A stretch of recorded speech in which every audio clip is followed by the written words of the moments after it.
Hey everyone, in this video, I'll show you how to fix the error MSVCR100.dll is missing from your computer. Try reinstalling the program to fix this problem on Windows 10, 11, 8, or 7. Let's get started. First, open your browser and in the search bar, let's type Visual C++ Redistributable Download Microsoft.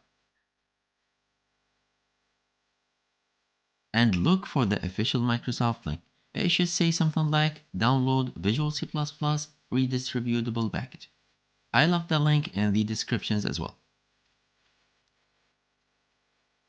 Now on the Microsoft download page, you'll see three different files. One for the 32-bit systems, which is the x86, and one for the 64-bit system, which is the x64. Now, if you're not sure which one you need, go to your taskbar search and type system information and open it.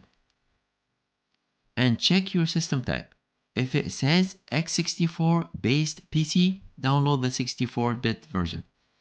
And if it says x86 based PC, download the 32-bit version. After you download the right file, open it and let's run the installer. Follow the on-screen instructions, agree to the license terms, and complete the installation. Once the installation finishes, restart your PC to apply the changes. When your computer comes back up, the MSVCR100.dll is missing error should be gone. If this helped you fix the issue, let me know in the comments below. And don't forget to like and subscribe for more content like this. Thank you for watching.